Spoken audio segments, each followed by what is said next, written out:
Doctor, look. Stand aside, nurse.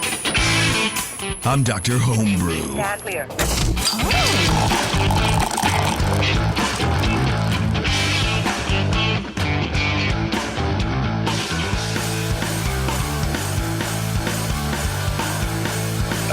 That's what I wanted. My AI, my sweet AI assistant to tell me that everything's great. All right, here we go. What's going on, everybody? What show am I doing? Dr. Homebrew. What's going on, everybody? Dr. Homebrew. Ears up. Yeah, every time I get in front of this stupid thing, I freeze for a second. I'm like, what show? I honestly don't know. It could be Ears Up. It could be Dr. Homebrew. That could just be talking to nobody. Another lunch meat revival. Sure. That sounds awful. Talking about sounds fantastic. Yeah, no, that show, no. But we are here, everybody. We have a full show. Apparently, Brian Cooper wanted to show off, or he's trying to get a raise or something, because we have 3 beers on each show. We have 6 people on this show. We have 6 beers in general. But here's the catch. They're all from the same homebrew club. We have the Inland Empire Brewers, and we're going to be running through one of the simple/hard styles to make, I think. California Common. Correct me if I'm wrong. California Common, I think, Cooper, it's one of those where, like, it's really easy to fuck it up. It's really easy to get it wrong. It is, yeah. So we're talking about that, and today we have Jason and Doug from Inland Empire Brewers. Welcome to the show, boys. Thank you. Thanks for having us. Yeah, of course. Thank you for sticking with us. We had some scheduling conflicts on not scheduling conflicts. My internet crashed last time. Oh no! Do this, I think. Was that this show or was it another show, Brian? I forget. I think that was another show. Getting to it cascaded into this, and we just This was scheduling. Mine crashed last show. There you go. Yeah, and I almost booked a vacation for tonight. Like, we were going to leave. It's Alice's last day of school. And we're like, let's go to, like, the Monterey Bay Aquarium and whatever. And I booked it. And then, like, I got all my confirmation emails from, like, the hotel, the tickets. And then I go, oh shit, I have Dr. Homer. I think it was a text from you, Cooper, like, okay, here's the schedule. I'm like, oh no. Did change it all. But I thought for a second, you know what? What if I just cancel? No, I'm not going to do that. I'm not going to do that to the boys. They send a ton of beer. So we're here talking about it. So this beer, Doug, what is this beer for? Clue me in on this a little bit, please. So the CHA, every year they do something they call bragging rights at the California Festival. That they do every year, and all the local clubs brew the same beer and then do competitions. So in our club, we do our own internal bragging rights. We brew the same beer, and then we get together and we have the entire club judge which beer we think represents the best style that's going to represent us. And so we had just done that, and I was talking with Brian Cooper about possibly coming on the show for some other communications that we had. And I thought, hey, you know what? What if we made it bigger? So you can blame me, Jason, for this. What if we made it bigger? And we actually brought on multiple people for the club, because this is our 40th year as a club. We're one of the very few clubs that have been continuously present for 40 years. And so it's a big deal for us. We thought, well, this might be a nice way to celebrate. And that's how we got here. Yeah, I think that's great. Congratulations. What's the oldest? Is it the Maltose Falcons? Is it those nerds? That's what they keep telling me. Okay. Yeah. Is there a conflict between who's older? No, they're definitely older than we are. Okay, all right. I don't know my history well enough to know. I trust that when they say they're the oldest, they wouldn't lie. Well, I mean, how are you going to prove it? You know, it's like, oh, we're the best of the, what a company of the thing or whatever. It's like, well, how do you quantify that? What's nice in Southern California, all the clubs basically have relations with each other, and we have, nice. We're always trying to win over the other guys, but at the end of the day, we're all brewers. Right. We'll hang out at the SoCal Brewers Fest and all of that, right? I was really hoping there was going to be some kind of like Cascadian Dark Ale / Black IPA wars between the two clubs, like who's older. So maybe we can make that happen for the next show. Okay. JP, we're going to have to cut back on the BSing just a little bit to fit all these beers in. So, all right, let's do that. Let's get on with it now. Okay. I want to drink some beer. The first beer that we have with the labels attached with a hair tie. So my girl will appreciate that. My daughter, thank you very much. This is from Jason. Welcome, Jason. Thank you for having us once again. Of course. California Common, is it a familiar style to you or not? Like, have you brewed it before? Are you familiar with making it? Or were you like, what the hell is everybody doing? No, this is the first time brewing it. And it was just one of those ones, looked online, found basically a clone recipe and ran with it. So a clone of what? The Anchorstein. Okay, cool. I heard they got bought or not bought. They got bought. They the CEO of Chobani, the yogurt company, bought Anchorstein, and he's going to revive it. That's what I heard. He's going to keep it close to the original as it was, which is exciting. Which I bet everybody that's working there is going, yeah, we need a retrofit, dude. This is, that place is hard for the amount of beer that they're pumping out of that place. Sorry, Taskmaster's gonna get mad at me. Okay, well, let's open this beer then. And Jason, you're the current club president too, right? No, I'm not. You mean the other Jason? Yeah, okay. Yeah, Mr. D. Yep, I have been the club president probably going about, this is my 6th term. So okay, yeah, where Inland Empire Brewers is actually a close-knit community where everyone and anyone can feel safe. We welcome any levels of brewers. We're always constantly trying to educate and challenge members to brew and brew better.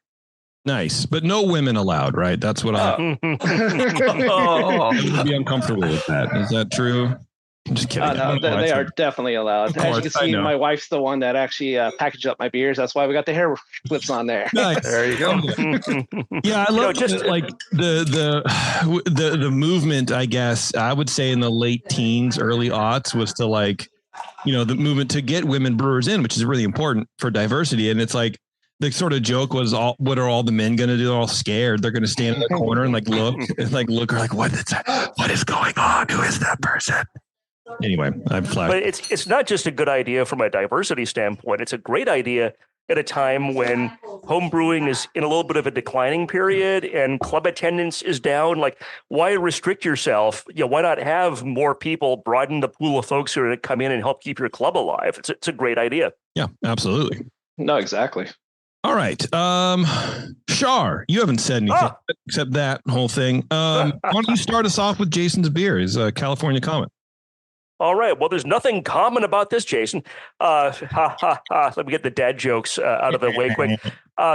And are you in a homebrew club? Yes, I am in a homebrew club. If people would like to find out more about your homebrew club in your area in the Inland Empire, where would they go? Is you have a website or something that they could go to? Yes, the website is iebrewers.org. You can also find us on Facebook as Inland Empire Brewers, Instagram, basically all the social media platforms. But yeah, definitely check out our website, iebrewers.org. Excellent.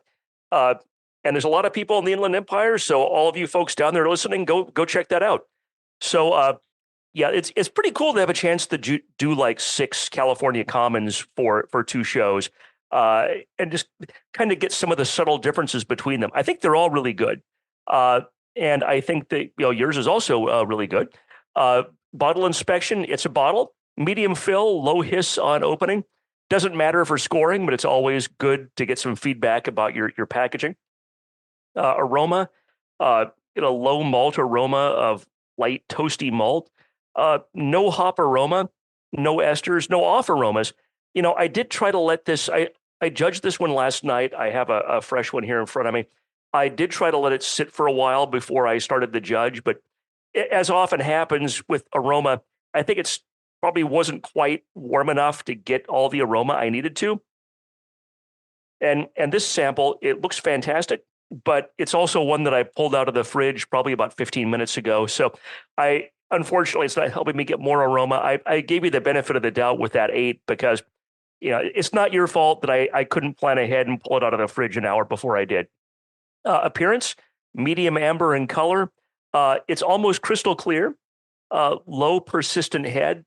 It's got very small white ivory bubbles, very fine bubbles that last for a long time. So 3 out of 3. Initially, the flavor is malt focused, kind of a medium low toasty malt. Bitterness is medium low. And I'd say by mid palate, the balance is toward the malt. It's well attenuated, no off flavors. I finished kind of moderate length, sort of a moderate length malt oriented finish, more toasty than caramel, which is fine. The description of style description for this beer talks about toasty and caramel malt. Doesn't have to be both. It could be either one. And I think yours is more on the toasty side, which I enjoy. Overall, that was a 13 out of 20 for flavor. Body, medium body. Carbonation is medium low. No warming. It's neither creamy nor astringent, but on that spectrum, it's more toward the creamy side. So I gave this 4 out of 5 because I really wanted more carbonation out of this beer. And we've talked at length about this about carbonation on this show. I won't belabor the point, but it's one point. For me, it's devilishly hard to get the carbonation right, and I think the fact that in every other aspect this beer was pretty good.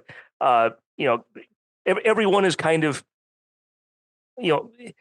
everyone has the same problems with carbonation. So I think that it didn't really affect you guys relative to each other, and it's not just to your club. It's me, it's Coop, it's JP. We all have a hard time getting things carbonated right for packaging. Overall impression 7 for a total score of 35, which is in the high end of very good. It's a tasty and flavorful beer. Thank you so much for sharing. No off flavors, no off aroma. I think the malt bill or extract bill, whatever you did, is excellent. Recipe formulation is excellent. Hop, the flaw here, I think, is the which isn't really a flaw, it's maybe more of a recipe issue, is overall, I think the hop aroma, hop flavor, and hop bitterness are lacking. And the aroma and the flavor I might just dismiss as an artifact of the beer being cold or somewhat cold when I poured it to judge. But that's not going to affect the bitterness as much. And to me, this is a beer that, the guidelines talk about a low to moderately high hop flavor and pronounced hop bitterness. And this is an excellent beer, and I really enjoyed it a lot. And just from a sensory standpoint of would I finish this? Did I finish this? Well, there were 6. I wasn't going to finish the whole thing and then go to bed at 12:30. But would I have wanted to finish it? I did. It's more of a recipe issue of, I think overall, more hops in every aspect of the aroma, flavor, bitterness would have really helped this beer out. It would have probably would have pushed you over 40. Well, no, probably. I think it would have been over 40 if you had done that. So I'd say bump up your hop bill maybe 30%, 25% next time, and just see what happens. So again, thank you very much for sharing. I think when you rebrew this, and I hope you do, maybe send us some more and we can judge it on air. So thank you so much. Nice. Awesome. Thank you. All right, Coop. Cool. I'll go through. I agree with some of what Brian said there, but I'd opened the beer, had a nice hiss when I opened it, and good bottle fill as well. I agree there, but on the aroma, I got a pleasant. I feel like I got an herbal hop character out of it myself, kind of a medium level in the nose. I didn't feel like the hop. Coop, you're muted. All right. We're trained professionals, Jason. Don't worry. Okay. So when I opened the beer, I got a nice hiss. It was appropriately filled, and in the aroma, I found actually a pleasant medium herbal hop. I didn't think the hop was completely absent myself, but it does combine with a pretty rich dark bread and toasty edge from the malt. No DMS or diacetyl. Some caramelly notes come in more as it warms. Yeah, there were some low esters appropriate for this style. And the appearance was really pretty, medium amber, orangey highlights and a whitish head, fine bubbles. It persisted fairly well. Very clear beer, great for the style. So 3 out of 3 for appearance. In the flavor, I got pretty rich maltiness again. Comes through at the dark bread like and a toasty note alongside a little bit of caramel. All kind of combining nicely, I thought. The balance was fairly even to me. Bitterness is medium low, maybe a little bit lower than you might want, but not too bad. It is pretty smoothly hopped with a light woody herbal note to it, and touch floral.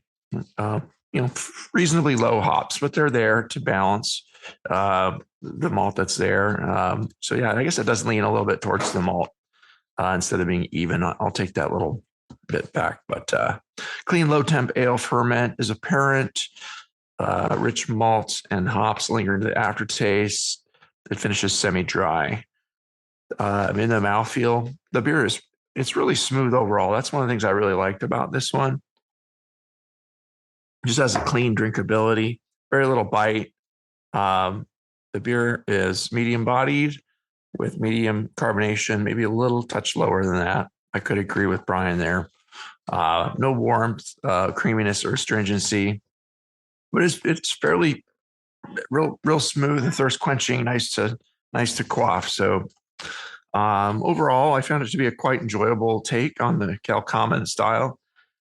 With eminent smoothness, and the bitterness could come up a touch to meet the style a bit better. Just don't overdo it too much and ruin the smooth drinkability that is here. I guess there's something in it. To me, I was struggling a little bit because sometimes I get something from a malt element that's a little bit like a butterscotchy thing, but I realize it's just the caramel that is here. That light caramel comes across as almost a little butterscotchy. But again, it was mostly toast. So I don't know that you need to back that off a touch, but you could try that. And I'm a little higher than Brian here. I went to half points here. I landed at a 39.5. I just thought it was really smooth and drinkable. Ooh. And I personally, there was no gold awarded in this category. Personally liked the beer a lot. And I just thought with a few improvements, you could definitely push it up into that 40s territory without much trouble at all. Just a touch more bitterness and possibly a little bit more hop, as Brian said. So I could agree there. But I think maybe instead of adjusting our scores on the fly, we just average all our scores that we've given to these beers and see where they land to determine the best beer. So I think it's a good idea. Yeah. So that's where I fell on that one. And thanks for sharing it. Yeah, I kind of agree with everybody. It is hard. I think Shar was saying this because it's warm. I mean, it's hot here. It's like 90, 98 right now? Yeah, pretty much. And, you take the beer out of the fridge and it's instantly just hot. So, you got to kind of do all you can. Yeah, I think it's good. I would probably go 38, 39 as well. I think it is a touch on the caramel side, but it's not overly aggressive. It's almost kind of like a borderline amber, I guess, but maybe that's the style too. I don't know. I think, a little less caramel would be, it'd be great, but that's beside the point because I don't really know what I'm talking about. Jason, do you have any questions for these guys about what I said? You want to challenge? You want to push back a little bit? No, I actually agreed with the hop comments. I agreed it needed a little bit more bitterness, just a touch, and a little bit more in aroma. Yeah. So the carbonation, there was some issues with it. But yeah, no, I appreciate the feedback, guys. Thank you very much. What hops did you use in it? This one I actually used Northern Brewer. Okay. So I did a first ward edition. Right away it was about 1 ounce. So about 32 IBUs. And then I added a 15 at the 20 minute. I added about 0.6 ounce. And then at flame out, I added another ounce. So works pretty well. What was your batch size? The batch size on this was 6 gallon. Okay. So. And do you remember the alpha acids on your Northern Brewer? Yeah, it was 8.3 or actually 8.6. Wow. So. Good. Okay. And do you want to briefly mention the malt bill too? And then I'm wondering if they're all the same beer or everybody had their own recipe. Yeah, mine was very basic. It's about 85.9% classic pills. So then 9.4 Viking Caramel 100, and then I did 4.7% special roast malt. Oh, the special roast. Okay. Yeah. Cool. Interesting. And as far as yeast, I used White Labs WP 810, the San Francisco lager, fermented it at 59 degrees, if I remember correctly. That's a good place to be. Yeah. The San Francisco treat. Yep. Okay. All right. Well, cool. If that's it, you're done, Jason. Next. Awesome. All right. We are going to take a quick break. We're going to come back. We're going to get somebody else in here. I have no idea who. And we'll drink some more California comments. So hang on. It's Dr. Homebrew. What's up, homebrewers? Hey, let me ask you a question. You spend a lot of time making your beer taste the way you want it to, right? Some of you even send beers into Dr. Homebrew for feedback. Well, the next logical step in your creativity is to craft some labels for those beers. And there's nobody better at creative labels than GrogTag. Their easy-to-use designs let you turn out some pretty amazing stuff like labels, bottle caps, coasters, even six-pack carriers with minimal effort on your part. They have a range of label sizes that fit any vessel you can think of. Bottles, cans, growlers, kegs. GrogTag has you covered. Head over to grogtag.com today and check out their line of amazing, fully customizable templates and get your beer looking its best. GrogTags are water resistant, reusable, and will have your naked bottles looking great in no time. That's grogtag.com, and be sure to use code BNARMY at checkout to save 10% on your order. Dr. Homebrew, please report to the ER for code blue. Dr. Homebrew to the ER, please. Oh, and your tea time has been moved to 2:30.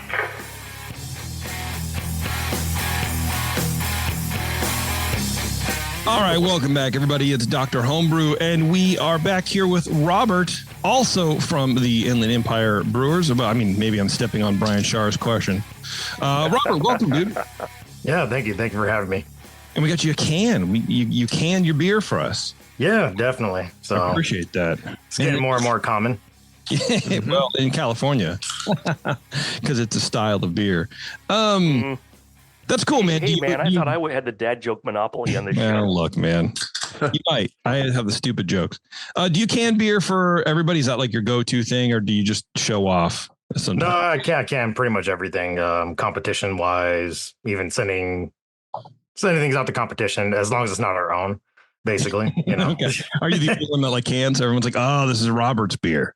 Yeah, I made that mistake last year, kind of thing. So now I'm like, I don't need anyone knowing it's my beers this year going forward. So everyone's getting glass this year. Okay. All right. I feel like it's a pain in the ass, though. You know, you're sort of have your setup for canning, and then you're like, oh, no, I gotta go caveman. Yeah, it's a little step backwards, but it's all right. Yeah. You know. You've been brewing for a while, or a good number of years? A few years, I'd say, like about, I tried it probably like close to a decade ago, fell off, and then kind of COVID time is when everything ramped back up. I think like most people, right? Everybody's looking for a hobby, breweries are shut down and everything is like, why don't I get back into this? Yeah. Beer making and bread making. Yeah. Those are like the big things. So That's a good combination. let's jump into the beer then. Cooper, go ahead. Okie dokie. Yeah. So yeah, again, it was in a can, so there's no bottle inspection here, but it was appropriate. Silver, it cracked just fine, and there was a little hiss. So in the nose, this beer has a nice maltiness up front. I feel like I got an interesting little kind of orangey apricot-like fruitiness, the joining that the malt up as it warms. The malt is mostly kind of a dark bread thing. And the fruitiness that comes in is light and mostly okay. You can have some fruitiness in these beers, obviously, but I kind of twisted it in a little bit of an interesting way for me. And sometimes different yeasts will kick out different esters that make it, go a certain way or not or another. But I'd be interested to know once we get to the recipe what yeast was used. No DMS or diacetyl. Seems cleanly fermented. The low hops, fairly faint or kind of an herbal note in there. I would say maybe not quite enough to style, but still it's pretty in the right territory. I gave it an 8 out of 12 for aroma. Appearance wise, it's really pretty. Has a nicely formed head, medium size. creamy with fine white bubbles, a rich amber color with the burnished deep orange highlights, and the beer is very clear, so it looks right. 3 out of 3. In the flavor, I'm getting a light toasty malt in the flavor here. Comes in alongside this a kind of a sweet fruity character, like apple apricot combined a little bit, at kind of a medium low level. The hops are fairly low again here, floral with a hint of herbal. The bitterness is medium, clean, medium low temp ale ferment, maybe a little higher than medium low temp, or an interesting yeast that's kicking out a little more ferment character.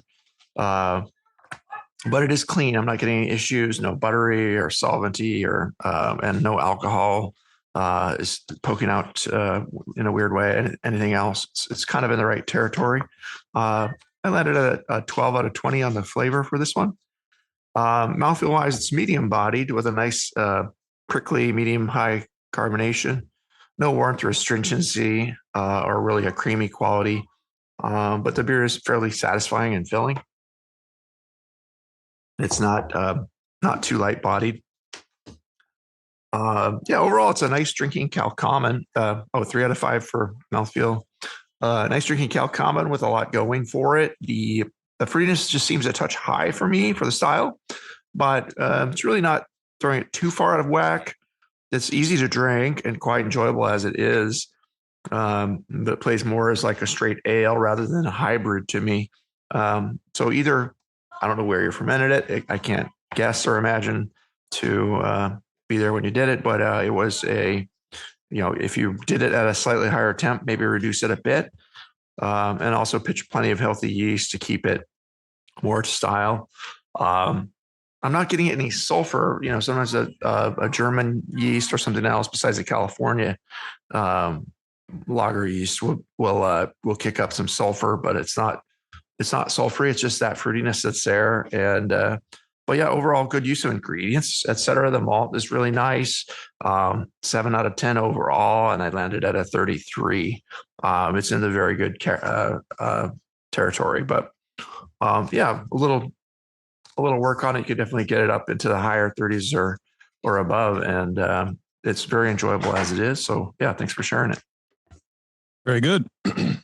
Mr. Shaw. Oh, pillow. So Robert, are you in a? Never mind. I'm not going to do that for every one of you guys. I really enjoyed this. I echo a lot of what Cooper said.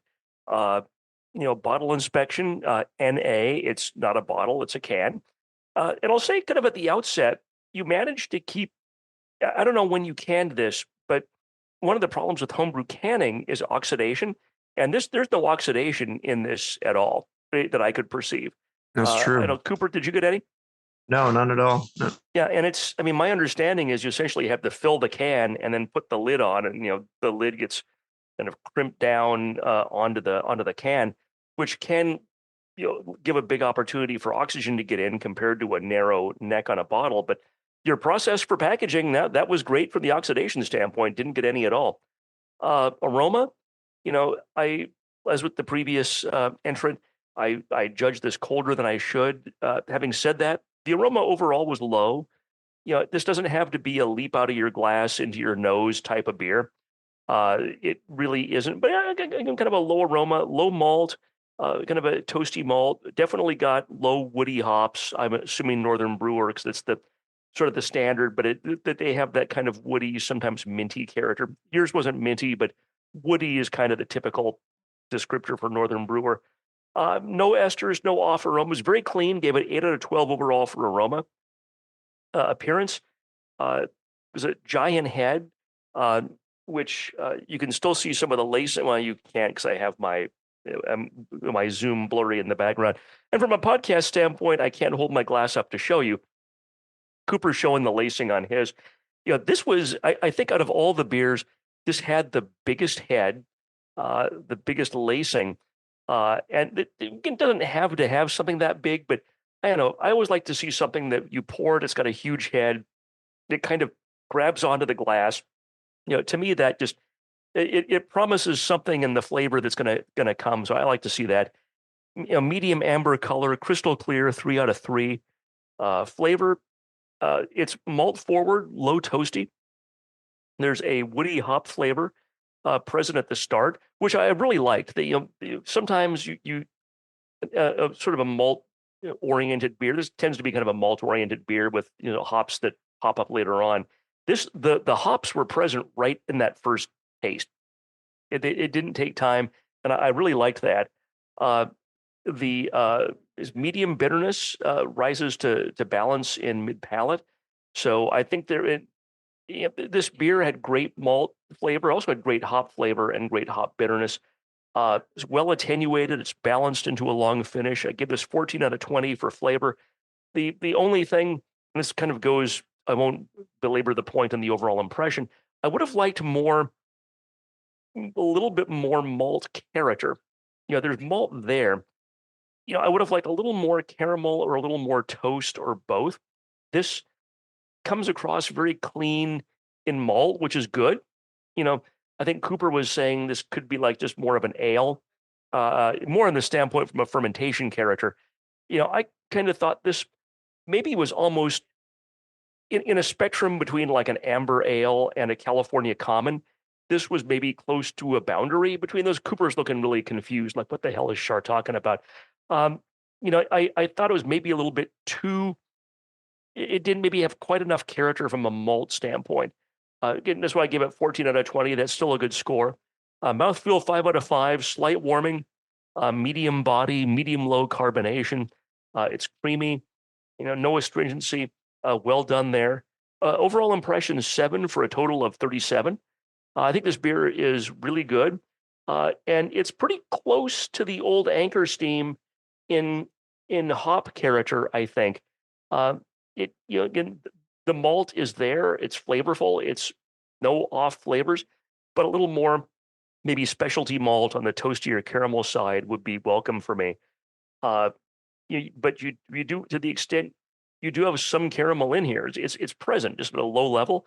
It's there without oxidation, which is great because that caramel can oxidize really quick.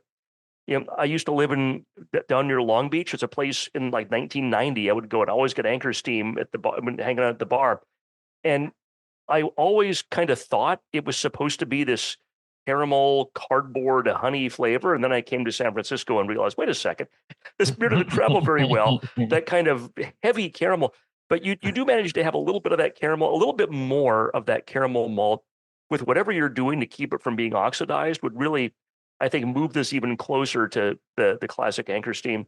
But again, overall 37, it's very good. Thank you for sharing, and I look forward to hearing a little bit about this. Oh, thank you, gentlemen. And JP, what do you think of it?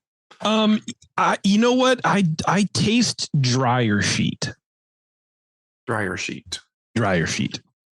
It's very perfumey. There must be something in the can or something like that, but it's very artificially perfumey. I felt like more of a floral hop in it than some of the woody, the quality. But did you get any of that? Maybe that's what I was picking up as an odd fruitiness. I was kind of grasping too at what it might have been. But I was thinking that's maybe the finish of like a woody hop, but now you're talking me into a floral character. There's a very hint of it at the very finish. It does have an interesting edge in it, and I was sometimes as a judge, you're grasping for like, what's the word for that flavor, and what is it? What does it remind me of? Dryer sheet is an interesting one. I wouldn't. It reminds me of dryer sheet, yeah. And I think a dryer sheet. I think it's very bitter, also. But yeah, the dryer sheet, like it made me feel like there was. I mean, I don't know if there's a contamination, but like sometimes people have sent in beers that are in like packaging that kind of smells of a dryer sheet or something like that. So I thought, oh, maybe it's on the outside of the can, but no, it's like in the. Like a Kirkland dryer sheet or like a Bounce? I don't really use them. So like one dryer sheet smells the same way. I mean, yeah, I don't know. They do smell different. Yeah. And it probably tastes Robert, different. what am I smelling? Did you run out of hot bags and use a couple dryer sheets tied together? Only what Tide is, I try to use the best stuff for you. Okay, well, that's good, man. It must be just a hop thing or just, I don't know what's going on. Yeah, it's a pure Northern brewer. Like that's all it was. I stayed very, very traditional to it. 60-minute edition, 20-minute edition, and flame out edition. So, and I went on the lower side of the IBUs. I know a lot of people typically be on the middle to the high, but I would say over the last couple of years, I've just noticed a trend of more and more people preferring less hoppier beers. So I've just been started, changing up the styles, as I've been brewing and everything else. So getting less and less hoppier, and less bitterness. Yeah. I don't know what to say. It's weird. It's got to be me or there's something. I don't know. I mean, it could be maybe some still sanitizer was still in the can. Maybe that could have had something into it on long term. I'm not sure on that aspect. That's the only thing I could think of on that one. On as far as like the packaging, if there was a little bit of the sanitizer still in that can that I didn't get. I don't know. I mean, maybe I guess anything's possible. The style can have some floral or perfumey hop character to it, as it can have resiny or different hop characters. But from Northern Brewer, it doesn't seem like you'd get a lot of that. No, I'm being poisoned, guys. Just one beer at a time. Solve a riddle to get the antidote, and he's gonna laugh. All right, well, let's do. You want to do like a recipe real fast?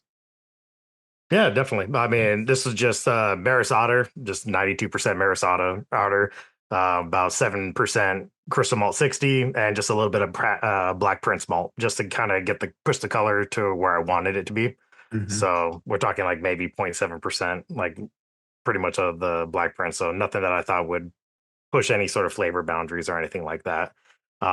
Mashed in at a little bit higher, 154. So I did 154 for 60 minutes.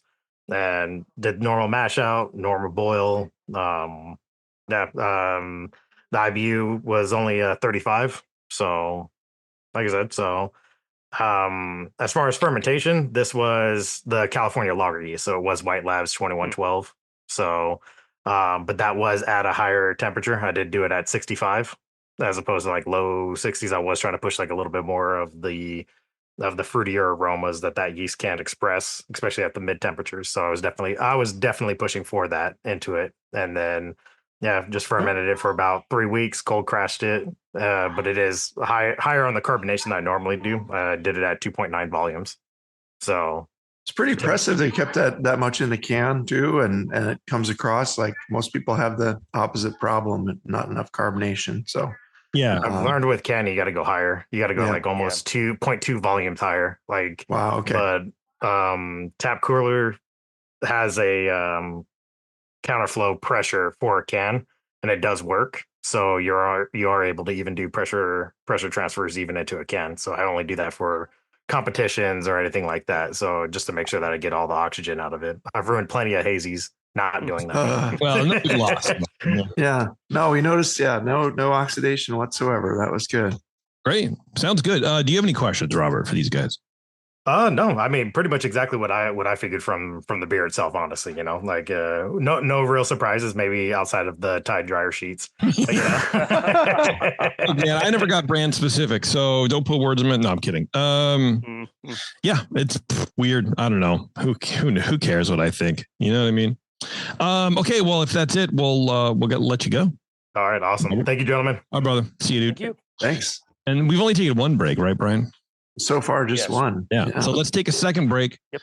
And we're going to come back. And who do we have on the line with us, Brian? Well, a whole slew of people, but I guess Nick. Well, up next. Up next, Nick and Alexis and Julian and Brian and maybe others.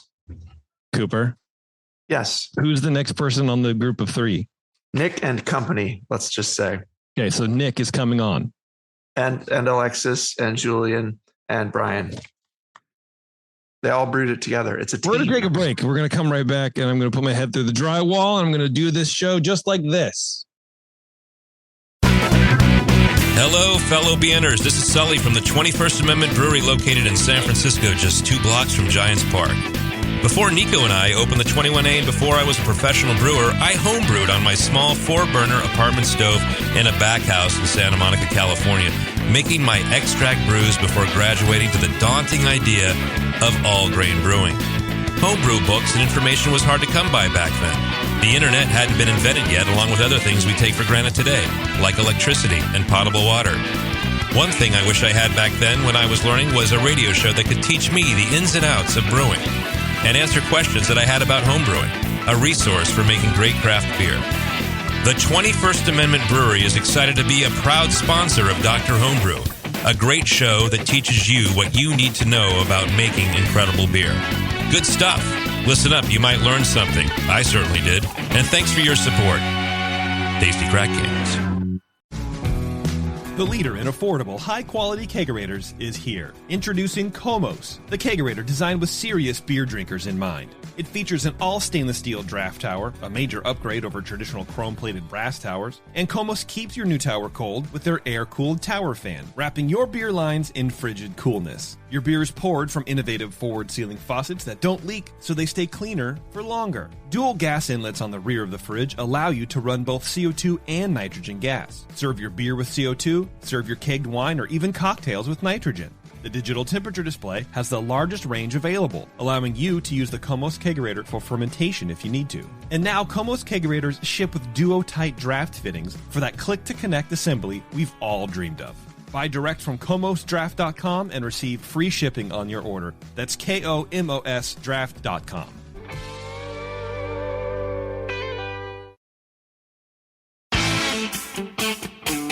I'm sorry to tell you this, but we're going to have to pour you out. Back to Dr. Homebrew.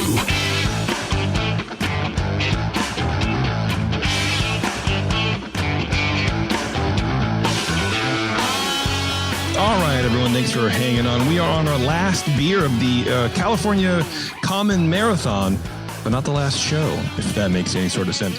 On the line with us today, we have Nicholas, Alexis, and Julian, otherwise known as Zoom user. What's going on, fellas? Nothing much. How's it going? How's the two first beers been so far? Shitty. I hope yours is better. No, man. Let's see. I mean, there was four of us that brewed it, so it should be better, right? Well, here's the thing. I dropped your beer. I don't know if you can see this. Yeah. Oh no. Looks purposeful. Yeah, it slammed it on the ground, and then because it's a crime scene. It was that bad. Look at that. Big P said, "No third beer on this show." No, the second show, yes, but just not on the first show. I don't know. I was pulling them out, and I just hold them like you do with your fingers, like a normal human, like any sort of non-alien resident of Earth would. And it decided it would rather die than be drunk by me. So you need like a home beer delivery robot that just like has a little contained tray that rolls around your house. I'll buy anything, but this is the only beer I've ever broken. What do you think of that? Oh, I'm honored. Pretty good. You should be. So I'm just going to have a hoplark and be over.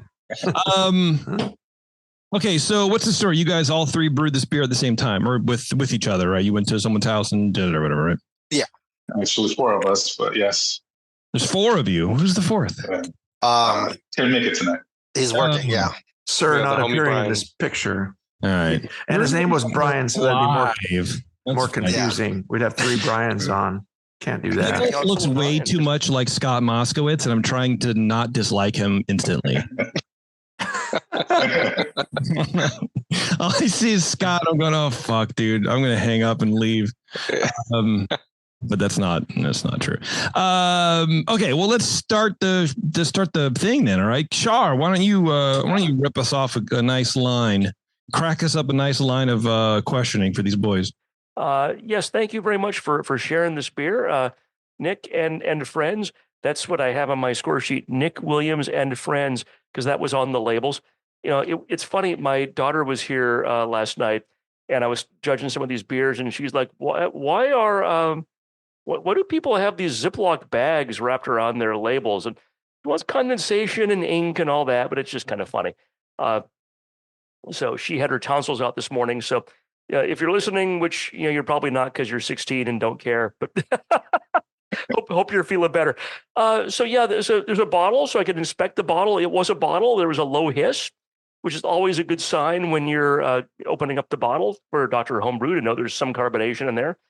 So thank you. Aroma, got medium low toasty malt, medium high woody Northern Brewer hop aroma, which I'm making the assumption is Northern Brewer. It does have a very distinct aroma and flavor, which really is, you don't have to use that in California Common. It always helps. no off aromas. I wrote this last night in opening the second bottle a little while ago, and this would warm up for a while. As it warms, I get a little bit of fusel alcohol in the nose. And it may be woody hop, Northern Brewer hop, and I may just be mistaking that, because sometimes Northern Brewer can come across that way.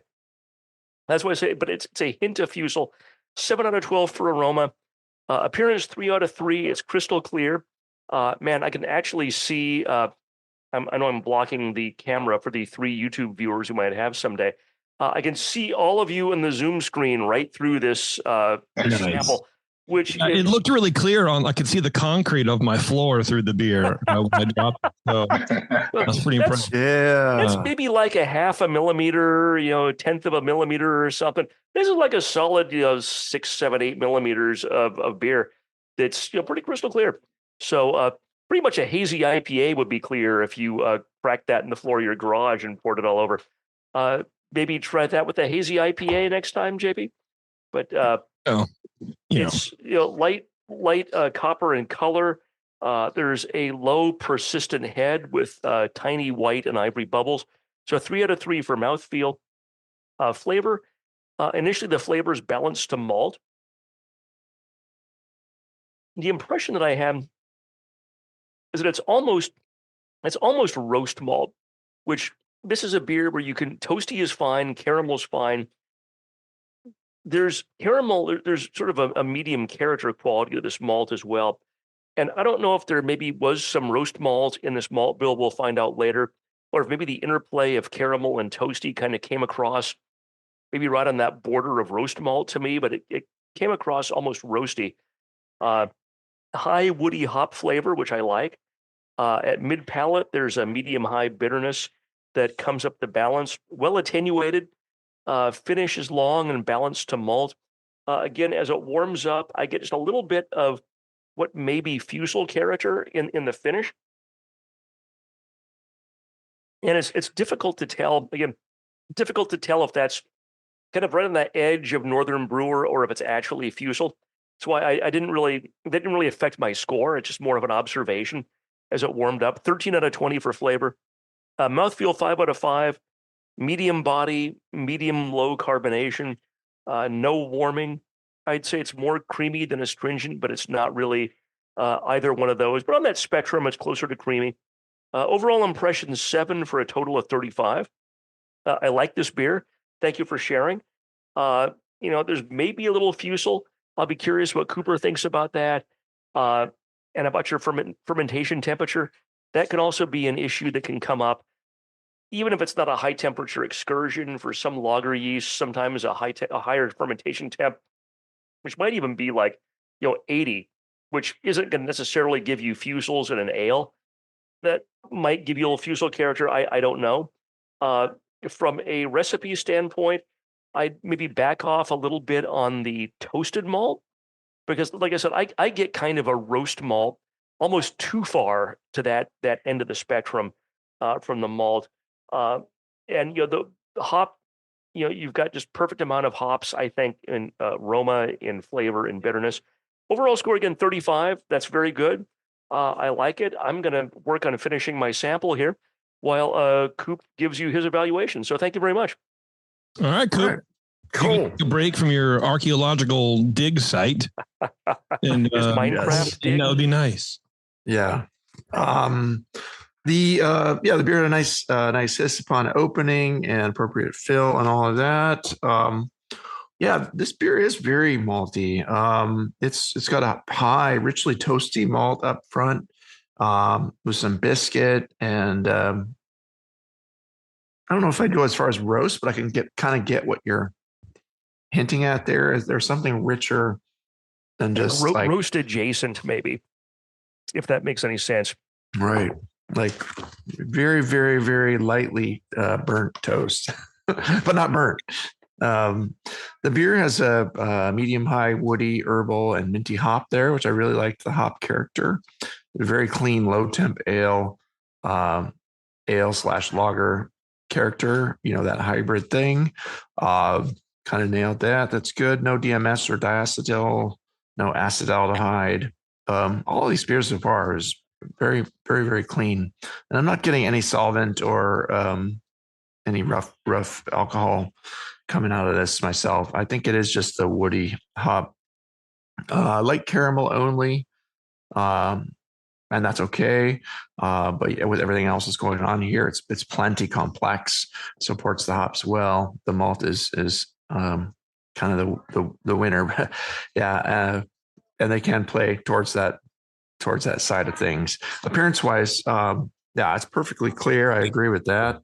Dark amber, light copper color with burnished, deep orangey colored highlights.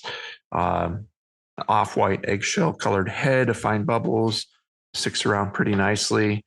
3 out of 3 for appearance. I was at a 9 for aroma. Flavor-wise, the beer's bold overall. It's got a big, firm, toasty malt and balancing that woody, herbal, minty hop. I'm gonna pour a little bit more to get through this, but it's yeah, the malt wins for sure. But there's enough hop there too to play against it and keep it fairly nicely balanced. It finishes fairly dry, but there is, hint of some malt sweetness in there. It's not sweet per se, but it does leave that bold maltiness and the rustic hops lingering into the aftertaste for a long finish. Just comes out immediately after it dries off your tongue and stays for a long while. The bitterness, I would say, is medium high towards high, with a bit of an edge to it. It's a fairly bitter beer. Not getting any acetaldehyde or butter or anything really nasty. No diacetyl, no sulfur. Again, a little bit of a biscuity edge. I could see a little bit of a toward the roasty, rich side of things, or a little chocolatey maybe, but not overt chocolate or coffee or anything like that. But yeah. Boy, yeah, I'm debating on the hops versus the malt. They're probably fairly even actually, instead of the malt winning. Those hops really are prominent there too, especially once the bitterness comes in.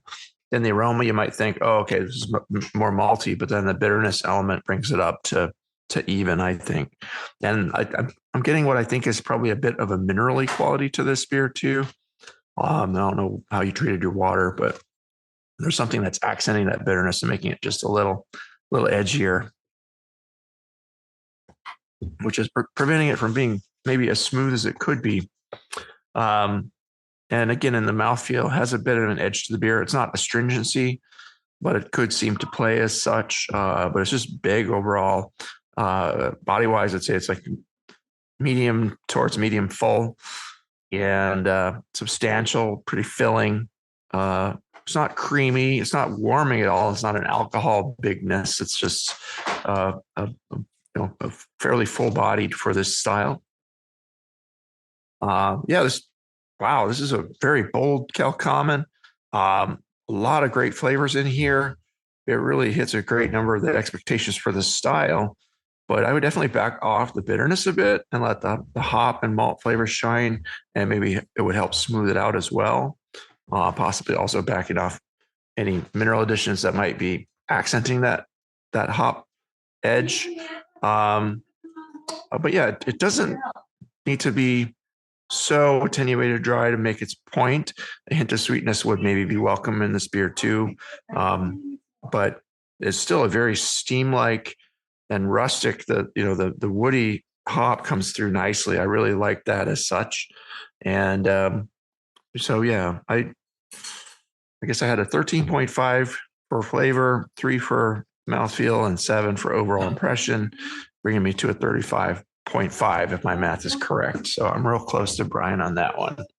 But yeah, 0.5, you say? It's mostly just kind of balance issues. Well, we got to make sure these average to something so somebody wins. We're gonna try to figure that out. That's right. Yeah, that sounds good. Our math level is strong.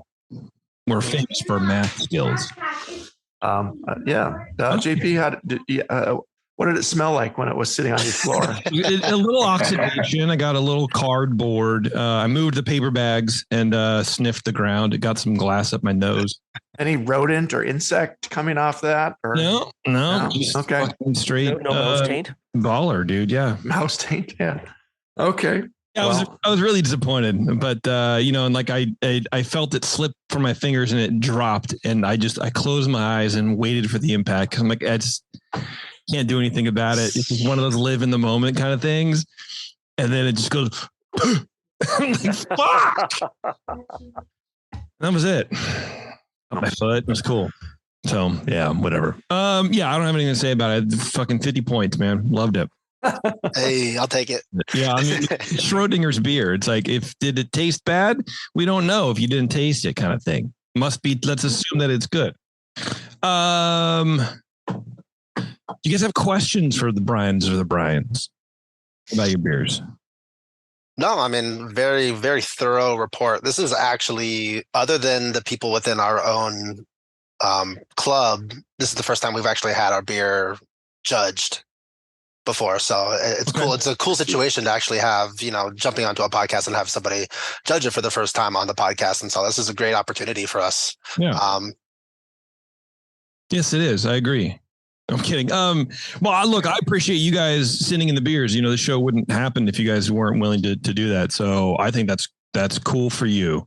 Or, was it a Northern Brewer in this beer? I would ask. Is it a? Yeah. So we did majority Northern Brewer, and I actually swapped out for the 15-minute before flame out, adding an HBC 472, which it is more of it's similar alongside the Northern Brewer, but it has that woody herbal feeling, but also adds a little bit of citrus to it, which I thought was just, since everybody's already, everybody was going to be doing the same style beer with our club, and so we just wanted to try something new, try something different, and I think it worked relatively well. I mean, nice and bold and fresh tasting. So yeah, it has that rustic quality. I'm not getting a big citrus. And then mineral wise, did you guys adjust your water, or what did you do with the? No, nothing. I mean, it's just regular filtered water that we use typically. I mean, nothing minerally that changed, but it could just be the water down here in Southern California. Where did it start and finish out at? Yeah, so we started. Alexis, do you have that information by any chance? I got it.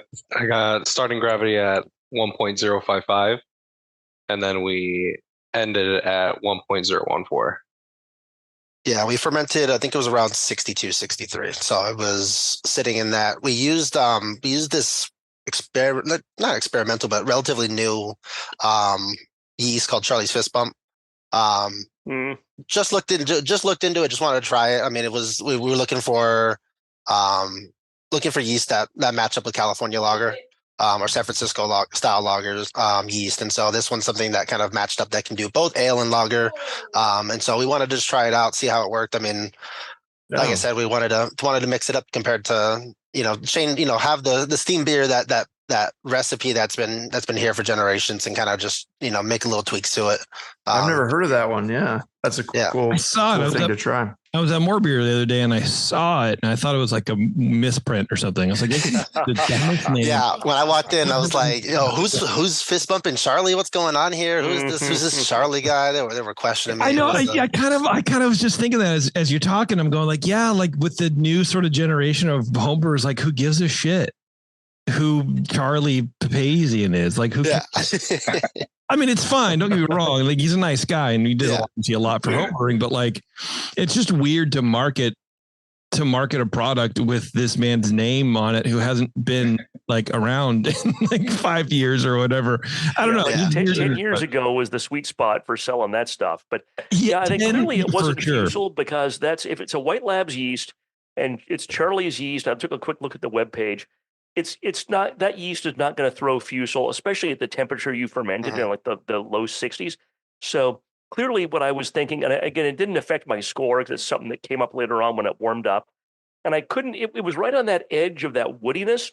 And clearly it's the Northern Brewer and not any fermentation characteristics or fermentation byproducts from your ferment. So that was also, it's a bold move and a cool choice to not use the standard, Cal Common yeast.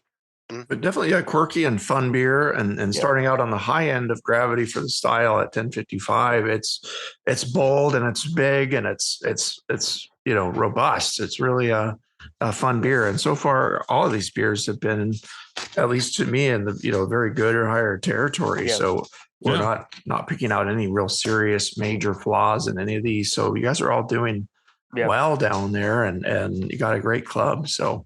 And I think and I also want to put a 1014 finish maybe is why we're getting like a bigger flavor. Yeah, I thought it would be drier. Yeah. Yeah. It is contributing to hold up to all those flavors that are there, it seems like. So. Oh, yeah. Cool. Well, if that's it, I think we're done. Any questions on the other side? Any comments? Any kissing you want to do? Anything? No, yeah. I mean, unless the other people that didn't really talk at all this whole time want to say something, you guys. Zoom user. We don't want to steal your spotlight, man. Zoom user number 1. Alexis. Wow. Nobody. All right. Fuck them. No questions. Thank you for the feedback, though. Yeah, thanks for sharing it.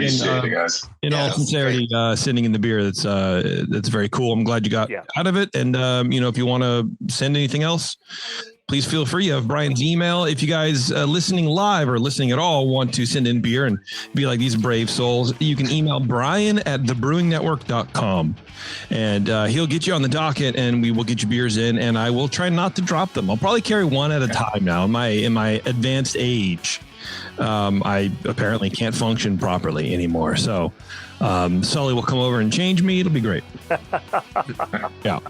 All right, everybody, if you are listening live, stay tuned. We have a fresh batch of homebrewers to come on and talk more California Common, which is cool. This is a unique thing. We've never done anything like this before either. So I'm pretty excited about it. So hang on, everybody. And if you're not, just skip to the next show or go listen to something else on the network or whatever. But definitely email brian@thebrewingnetwork.com. And he likes feet pics. Okay. Thanks, guys. Onlyfeet.com. We'll see you. Hell yeah, brother.